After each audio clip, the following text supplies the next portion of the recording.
Olympic வந்து நடந்து முடிஞ்சிருச்சு. இது 15 நாள் நடந்தது. கிட்டத்தட்ட இது 4 வருஷத்துக்கு ஒரு முறை வந்து நடக்கும் இந்த ஒலிம்பிக். நம்ம இந்த வீடியோவில் எதை பற்றி பார்க்க போகிறோம் அப்படின்னா, இந்த ஒலிம்பிக்கை பற்றி சுவாரஸ்யமான தகவலை தான் வந்து பார்க்க போகிறோம். வாங்க வீடியோக்குள்ளே போகலாம். ஹாய் ஹலோ எவ்ரிவன், நான் உங்கள் குணாமூர்த்தி. இந்த ஒலிம்பிக் வந்து கிரேக்கத்துலேருந்து ஆரம்பித்தது. ஒலிம்பிக் அப்படின்ற பேர் எப்படி வந்ததுன்னா, ஒலிம்பியா அப்படின்ற நகரத்துல இருந்து தோன்றியது. அது மட்டும் இல்லாம இந்த ஒலிம்பிக்ல கிட்டத்தட்ட ஒரு 400 விளையாட்டுகள் இருந்துகிட்டு இருக்குது. இன்னமும் வந்து பார்த்தோம் அப்படின்னா கிரிக்கெட் இதுல கிடையாது. 2028ல கிரிக்கெட்டை வந்து ஆட் பண்ணியிருக்கிறாங்க. அது மட்டும் இல்லாம அதுக்கு கோல்டு மெடல் கொடுக்குறாங்கல்ல. இப்போ 2024 பாரிஸ் ஒலிம்பிக்ல நடந்துகிட்டு இருக்குல்ல ஒலிம்பிக்கு. அந்த ஒலிம்பிக்ல யார் வின் பண்றாங்களோ, ஃபர்ஸ்ட் ப்ரைஸ் வராங்களோ அவங்களுக்கு கோல்டு மெடல் கொடுப்பாங்க. அந்த கோல்டு மெடல் ஃபுல்லாகவே கோல்டா அப்படின்னு கேட்டால் வந்து கிடையவே கிடையாது. ஏன் அப்படின்னா, இதுக்கு முன்னாடி வந்து கோல்டு வந்து கொடுத்துட்டு இருந்தாங்க. அப்போ வந்து கோல்டோட ரேட் எல்லாமே கம்மியாக இருந்தது. இப்போ வந்து கோல்டோட ரேட் ரொம்பவே அதிகமாக இருக்குது. அப்படின்றதுனால எந்த கண்ட்ரி வந்து ஹோஸ்ட் பண்ணுறாங்களோ அவங்க தான் ஆக்சுவலாக வந்து மெடல் தரணும்.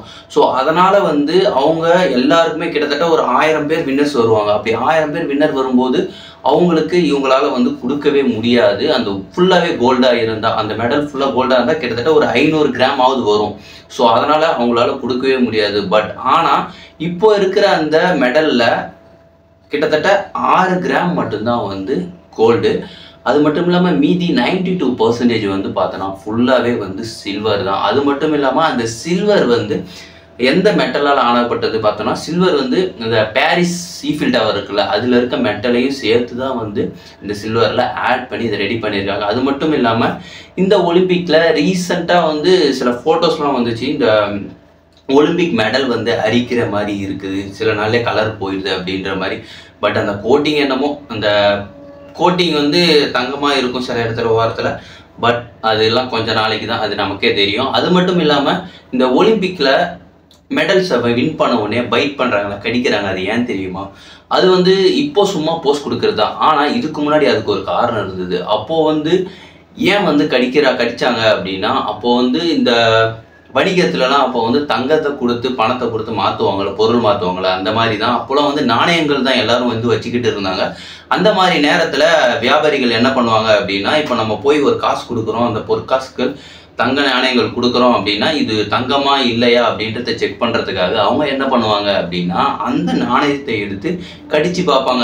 அதுவே தங்கமாக இருந்தால் சாஃப்டாக இருக்கும், அதில் வந்து டென்ட் விடும். பட் அதுவே வேற ஒரு மெட்டீரியலாக இருக்குது அப்படின்னா கடினமாக இருக்கும். அதனால் வச்சு அவங்க கண்டுபிடிச்சிருவாங்க. இதுதான் வந்து பைட் பண்ணுறதுக்கான காரணம். ஆனால் இப்போ இருக்க ஒலிம்பிக்கில் வந்து பைட் பண்ணுறது வந்து ஜஸ்ட் ஒரு போஸ்ட் தான், வேற எதுவுமே வந்து கிடையாது. அது மட்டும் இல்லாமல் இப்போ இந்த ஒலிம்பிக்கை வந்து நடத்துகிறாங்கல்ல, எந்த கண்ட்ரி நடத்துதோ அந்த கண்ட்ரி தான் முழு பொறுப்பையும் ஏற்கணும். மெடல் செலவில் இருந்து இந்த விளையாட்டு வீரர்கள் வீராங்கனைகளுக்கான தங்கும் இடத்துக்கு அந்த இடத்தை ஏற்பாடு பண்ணுறதுக்கான முழு செலவையும் அந்த நாடு தான் வந்து ஏற்கணும். அது மட்டும் இல்லாமல் கிட்டத்தட்ட 2028ல் கிரிக்கெட்டை வந்து ஆட் பண்ணுறதா வந்து சொல்லியிருக்கிறாங்க. பட் கிரிக்கெட்டை ஆட் பண்ணாலும், பட் அதை தவிர்த்துலாம் இன்னும் நிறைய கேம்ஸ் இருந்துக்கிட்டு இருக்குது. கபடியை ஆட் பண்ணலாம். ஏன் ஒலிம்பிக்கில் இன்னும் கபடியை ஆட் பண்ணலன்னு தெரியல. பட் ஆட் பண்ணால் இன்னுமே வந்து நல்லா இருக்கும். அண்ட் தென் இதுக்கப்புறம் வந்து இந்தியாவில் ஒலிம்பிக்ஸ் கூடிய சீக்கிரத்தில் நடக்கும். 2038 இல்லை 2035 இந்த மாதிரியான வருஷத்தில் நாங்கள் நடத்துவோம் அப்படின்ற மாதிரி நீட் அம்பானி அவங்க வந்து சொல்லியிருக்கிறாங்க. அண்ட் தென் முக்கியமான விஷயத்தை வந்து நம்ம பார்க்கலாமா? மெடல் டேலி 2024ல் இந்த மெடல் டேலியை எடுத்துக்கிட்டோம் அப்படின்னா, இந்த ஒலிம்பிக்கே ஒரு 2 கண்ட்ரிக்கு தான் வந்து ரீசெண்டான ஒரு 5 வருஷமாக வந்து பார்த்தோன்னா இந்த 2 கண்ட்ரிக்கு தான் வந்து போட்டியாக நடந்துக்கிட்டு இருக்கு. எந்தெந்த கண்ட்ரி அப்படின்னு பார்த்தோன்னா, united states of America and then China. அதுக்கடுத்து ஜப்பான். இந்த 3 தான் டாப் ஆஃப் த டேபிளில் எப்பயுமே வந்து அதிகமாக வந்து இருந்துக்கிட்டு இருக்கிறது இந்த யுனைடெட் ஸ்டேட்ஸ் அமெரிக்கா. பொருளாதாரத்துலேயும் சரி, என்னவா இருக்கட்டும், இராணுவம், நாசாக்கு சரி, விண்வெளிக்கு வந்து ஏவுகணை அனுப்புறதா எல்லாத்துலேயும் முதல்ல இருந்துட்டாங்க. ஒலிம்பிக்லேயும் அவங்க தான் முதல்ல இருக்காங்க.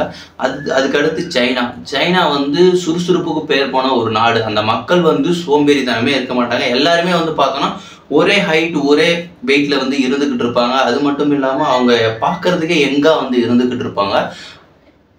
அது மட்டும் இல்லாமல் ஜப்பானும் வந்து இதே சிஸ்டம் தான். அண்ட் தென் இவங்க எல்லாருமே வந்து ஒலிம்பிக்ல அதிகமாக மெடல் வின் பண்ணுறதுக்கு காரணம் வந்து பார்த்தோம் அப்படின்னா அந்த கண்ட்ரியோட பாப்புலேஷன் என்னதான் அதிகமாக இருந்தாலும் கம்மியாக இருந்தாலுமே அவங்க வின் பண்ணுறதுக்கு முக்கிய காரணம் அங்கே நடைமுறைப்படுத்தப்படுற சிஸ்டம் தான் வந்து காரணம். ஏன்னா திறமையான வீரர்களை வந்து சைனாலெல்லாம் வந்து பார்த்தோம் அப்படின்னா சின்ன ஸ்கூல்லே வந்து பார்த்தோம்னா ஸ்போர்ட்ஸ்லேயே அதுக்குன்னே ஒலிம்பிக்ஸ் ஃபேக்ட்ரி அப்படின்னு ஒன்று இருக்குது. அந்த ஒலிம்பிக் ஃபேக்ட்ரிலேயே அங்கேருந்தே ஃபில்டர் பண்ணி கொஞ்சம் கொஞ்சமாக வந்து கூப்பிட்டு வந்து அவங்க கடைசியில் இதுக்குன்னே அவங்களுக்கு ட்ரெயின் பண்ணி வச்சுருப்பாங்களாம்.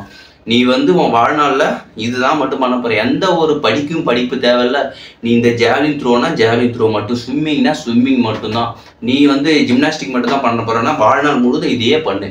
இதை தான் வந்து அந்த அரசு வந்து சொல்லியிருக்கு அவங்களுக்கு. இதை தான் வந்து அவங்களும் பண்ணிக்கிட்டு இருக்காங்க. இதுதான் காரணம். அவங்க வந்து ஒவ்வொரு வருஷமும் வந்து மெடல் டேலியில் வந்து பார்த்தோம் அப்படின்னா சைனா வந்து 90 மெடல் வாங்கியிருக்கிறாங்க. அதில் 40 மெடல் கோல்டு. அதேமாரி அமெரிக்கா வந்து 41 மெடல் வாங்கியிருக்கிறாங்க. 106 மெடல் வாங்கியிருக்காங்க. அதில் 41 மெடல் கோல்டு.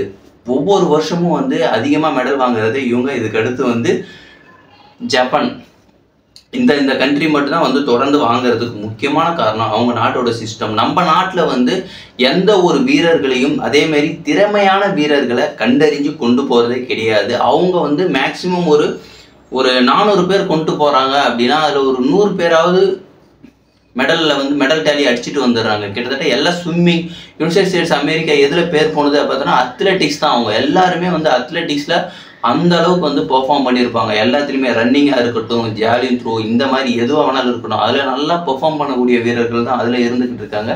சைனாலலாம் ஜிம்னாஸ்டிக்ஸ், இந்த கன் ஷூட் பண்ணுறது, இந்த சவுத் கொரியா, ஜப்பான் இது போன்ற கண்ட்ரியில் எல்லாருமே வந்து வெவ்வேறான ஸ்போர்ட்டிங்ஸில் ஸ்கேட்டிங் இதிலலாம் எல்லாத்துலேயுமே வந்து பார்ட்டிசிபேட் பண்ணி அவங்க வந்து வருஷம் கோல்டு அடிக்கிறதுல வந்து தவறுனதே வந்து கிடையாது. ஆனால் நம்ம கண்ட்ரி மட்டும்தான் இது வரைக்கும் ஒலிம்பிக் ஆரம்பித்ததுலேருந்து கிட்டத்தட்ட 7 இல்லை ஒரு 8 மெடலோ தான் வந்து தங்க மெடல் வாங்கியிருக்காங்க. மொத்தமாக வந்து பார்த்தோன்னா 41 மெடல் தான் வாங்கியிருக்காங்க. ஆனால் யுனைடெட் ஸ்டேட்ஸ் அமெரிக்கா மொத்தமாக இது வரைக்கும் ஒலிம்பிக் ஸ்டார்ட் பண்ணி கிட்டத்தட்ட 1000க்கும் மேற்பட்ட மெடல்களை, தங்க மெடல்களை மட்டும் வாங்கி குவிச்சு வச்சுருக்காங்க அப்படின்னு சொன்னால் நம்ப முடியுதா?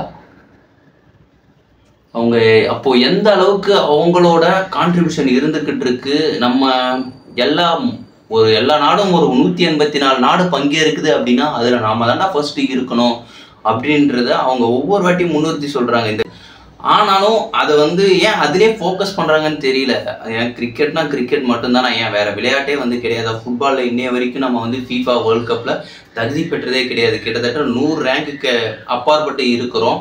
பட்டு சுனில் சேத்ரியும் வந்து ரிட்டையர் ஆகிட்டு போயிட்டார் என்னால் முடியாதுன்னு சொல்லிட்டு. பட் இதுக்கு எல்லாத்துக்கும் ஒரே ஒரு காரணம் இந்த political system and education system மட்டும்தான். இந்த நம்ம நாட்டில் இது மாறினா மட்டும்தான் நம்ம ஒலிம்பிக்காக இருக்கட்டும், FIFA வேர்ல்ட் கப்பாக இருக்கட்டும், எதுவாக இருந்தாலுமே வந்து அப்போ தான் வந்து நம்ம ஃபஸ்ட்டு வர முடியும். ஃபஸ்ட்டு வரணும்னாலும் ஒரு டாப் 10ல் வரும். நம்மளோட சின்ன நாடு நியூசிலாண்டு, ஆஸ்திரேலியா, ஜப்பான் இது எல்லாமே. ஆனால் இவங்க வந்து வந்துக்கிட்டு இருக்காங்க அப்படின்னா அதுக்கு என்ன காரணம்?